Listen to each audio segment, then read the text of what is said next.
September 19th, 2024. Marion County Sheriff's Deputy Leslie Boileau calls 911 and reports that his girlfriend has been shot in the head. Officers respond, and Leslie's taken down to the police station for questioning. We were having such a good night. This cannot be happening right now. No. She can't be.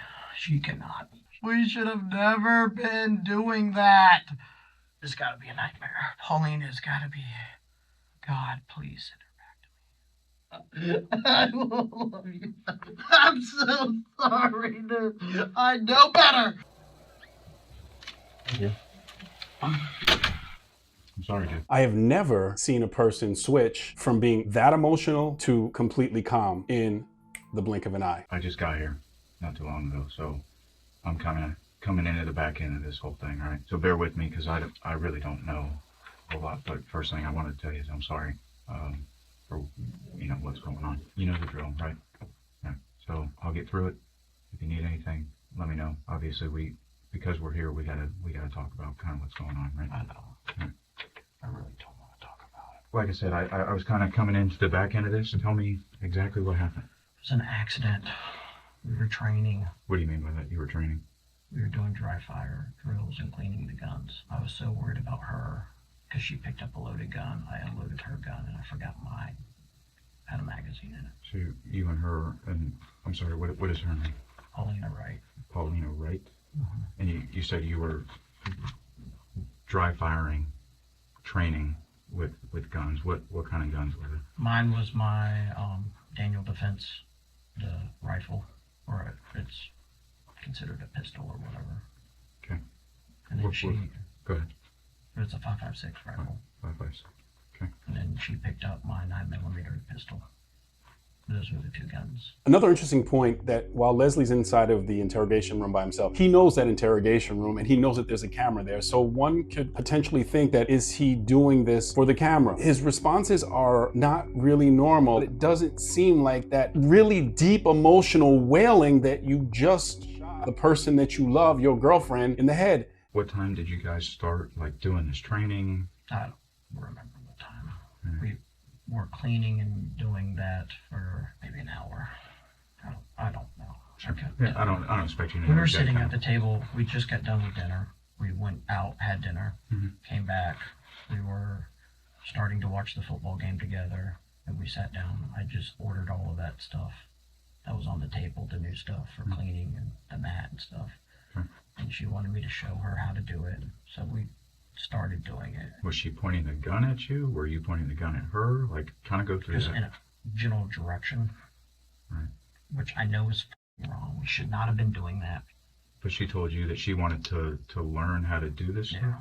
Okay. And Obviously, is it I wasn't doing it properly because we were pointing the guns at each other, or in our, I wouldn't really say at each other, but in general directions, which, because we were sitting across from each other. Right.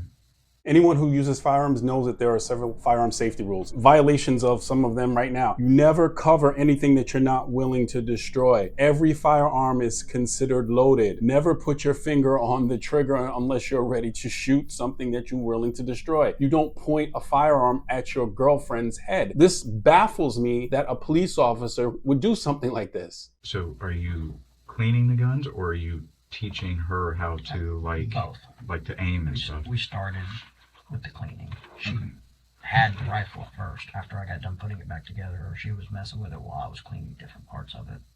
And we started to put it all back together. I forgot that I put the magazine back in it.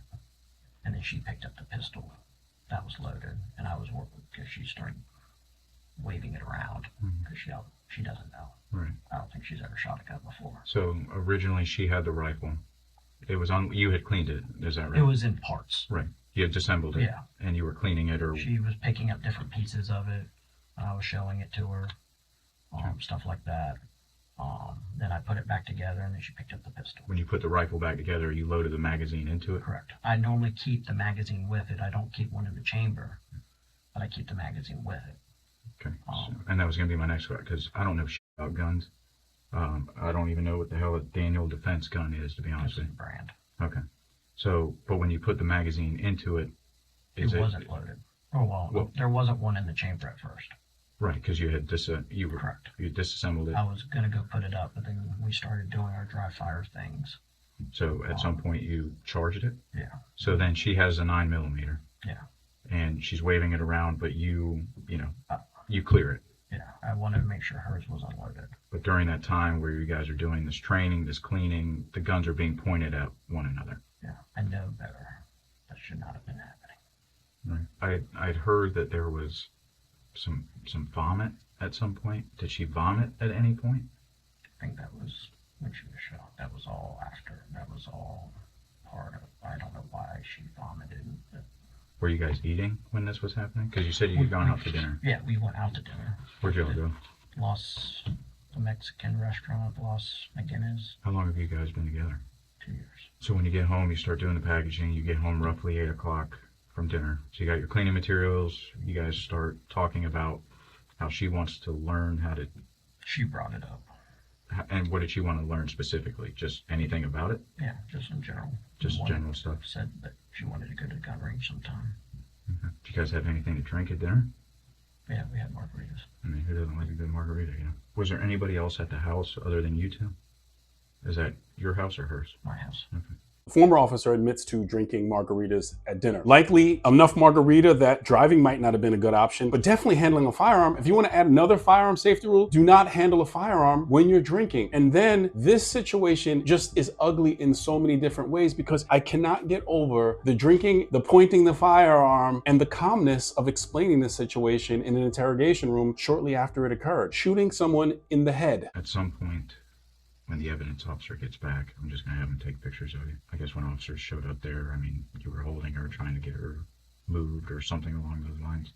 I was just hoping. Yeah, I got you. I'd like to make arrangements for Make arrangements. pets. Sure. Yeah. What kind of arrangements? Call my parents or something. All right. So as soon as I get out there and I can get your phone. I don't know any of the numbers by heart, obviously. No, I got you. Going back to when you guys were sitting at the table doing, the cleaning and the training and all that other stuff. Do you remember how many times you fired the gun? Like the accidental discharge. Yeah. Once. Just once. Yeah.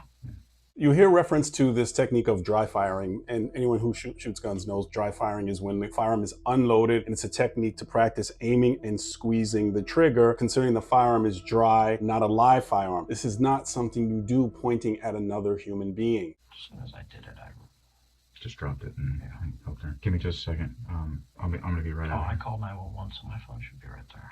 As soon as I get out to the house, I'll grab your phone and we'll start making whatever arrangements you need. Am I going to jail?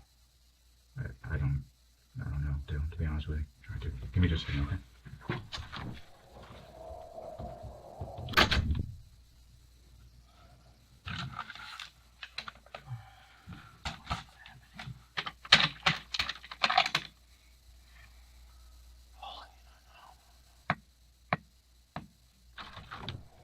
Hey, buddy.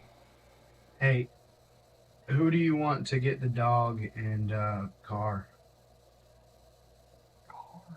Her car? Make sure that's which one. There's my truck. And her car. What about the dog though? What time is it? It's almost 8 till 4. I don't know. I'd have to try to make some phone calls, I guess. Where's your phone supposed to be? In the house At the somewhere. house. I called 911 on it, so Right. somewhere right there. If you put the cat in the cat room, the one with the cage on the door, that's where the kitty litter and her food is. So, Self-sufficient in there. so Would somebody be able to come by at a later time and take care of it or something? it's my girlfriend's cat. Right. I understand that. I What have to about, make arrangements with her parents, I guess. do you know anybody's numbers? I'd I have mean, to- we got to do something. We can't just leave the animals. Yeah, I alone. know. I didn't realize how big it was. Yeah. I don't know my parents' phone numbers. I'd have to have my phone. The responses to the taking care of the dog and taking care of the cat, very atypical from what I've seen when a person has gone through this type of horrific critical incident. I mean, the person is usually still in the throes of screaming and saying, I don't know, I can't think about that right now. I have no idea. Why are you asking? Like, not this calm, almost matter of fact, like he's transitioning from one job to another and he needs someone to take care of transitioning his stuff from one place. Like, it's baffling to me. That doesn't mean that he did it intentionally, but it's just very, very strange. Yes, sir. Are you able to find that blanket or something? What's that blanket? The blanket? Yeah, let me go. I'm freezing. Sorry about that, man. Yep. Do you know if they were able to get a hold of my dad or my mom or the dog?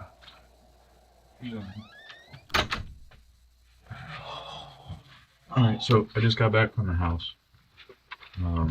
I just want to go over everything again, just to make sure I didn't miss anything. Kind of just get a little bit more of a detailed thing. But before I do that, do you remember the Miranda rights that okay. Do I need to read those to you again? Are you okay with talking to me? Okay. All right. So you said that you went out to dinner at that Los Magallos Mexican place at about 7 o'clock, right? Here's when you guys got there. I Roughly. think so. I don't know. I think it was around then. Okay. It was a little later. It was dark when we came out. I know that. Okay. What car did you take there? My truck. Took the truck. You got back home around between 8 and 8:30, roughly. Sure. I wasn't keeping track of time, really. I got you. Was when you said you turned the football game on? Had it already started? Oh, yeah. It started. Yeah, so it was after 8, because I think game on at 8. So you get home, you turn the football game on. Go through it again for me, please. We sit down, start messing with the. Oh, sorry. Start messing with the guns. You say you sit down. You're At the sitting down at table. the table. Yeah. This is a little police inside thing. That blanket usage is something that is not ideal when an interrogation is conducted. During an interrogation, knowing and seeing the body language of the person that you're interrogating is incredibly important. As a person is being deceptive, they usually have many tells with their body. Underneath the blanket, there's the ability to conceal unnatural body movements when a person is attempting to be deceptive. So the blanket is a literal barrier and a psychological barrier as well. Now, are you guys sitting on the same side of the table? No. Okay. Across from each other. Okay. What side of the table are you on? So if I'm going through your front door and I see the I'm table, on the left side. you're on the Where left the side. green mat is. I start to show her how to clean the gun. So when you're sitting there, do you have the rifle out at that point? Yeah. Okay. So you have the rifle out at that point, and you disassembled it? Yeah. So you disassembled it, and you're telling her how to Yeah. clean it? Yeah, how to clean it, what parts are what. Like I'm handing her some of the parts, Mhm. and like she's holding it and messing with it while I'm cleaning other parts. Now, does she have the 9mm No. at that point? Okay. No, we're just trading parts back and forth at that point. I reassemble the rifle. She holds it and she like fires it a few times.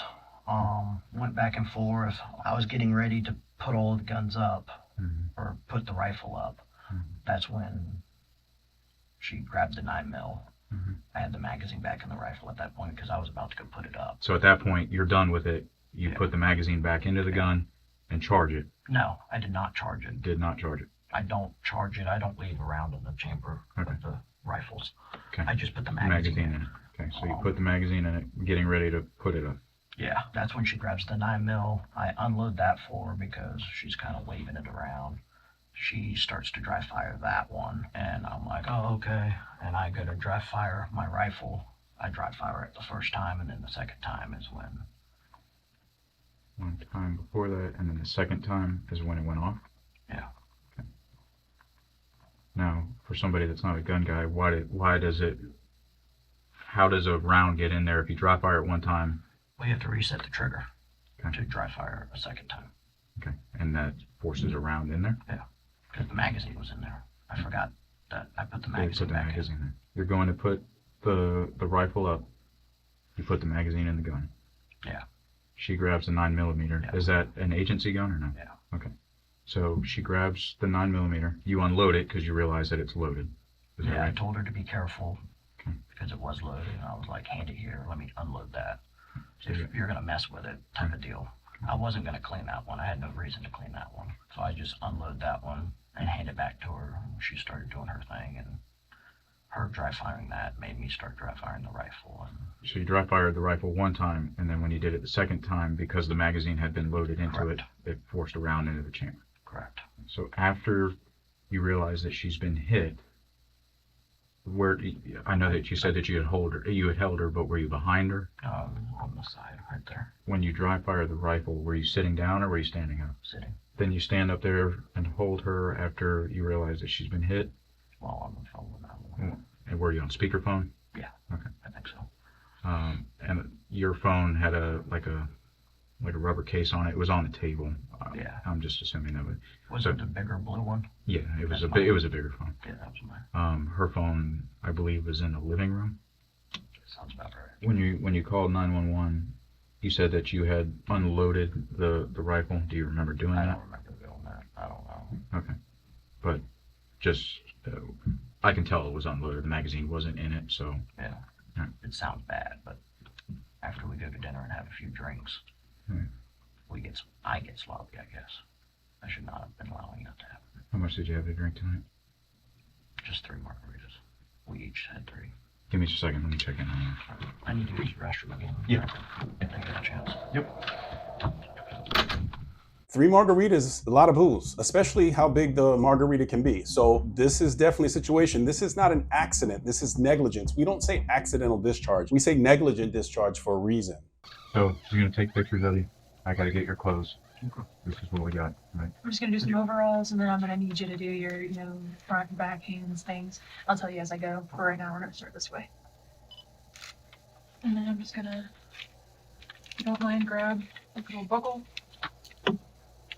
Alright, and I'm just gonna get the sides of your cheeks and things like that. Not doing anything crazy like codes and stuff. Nothing weird. Nothing obnoxious. That buccal swab inside the mouth is for DNA, and that will be submitted into evidence to see what the crime scene investigators can locate. That's what this whole process is right now. And then this one, if you don't mind, I'm gonna swab your fingernails really quick. Just get that stuff off your cuticles. Beautiful. I'm gonna go to the bathroom to change. We're gonna do it in here. I know it's not the most comfortable thing. Well, I'll have any boxes for me. Anything else for me? No, man, you're good to go. You're gonna be arrested for manslaughter. I figured out. So a couple other things have to happen. A couple of the guys from the SO are coming up this way. I don't know who, but I can imagine. to talk to you about stuff, I suppose. So they should be here shortly, from what I've been told. And then we're doing everything we can on our end for how it proceeds. I'll put them in the trunk. I'm going to have to put some shackles on there. This is where I'm calling police. And I'm very surprised they didn't take his phone and impound his phone for evidence to see if he deleted any text messages or called anyone, but maybe they did that prior. This is just merely speculation from this 2020 hindsight position that I'm sitting in. I would have imagined that they would have impounded his phone, and maybe they did after the fact. All right, brother. I'm going to shackles in. Sam is with it, just want me first.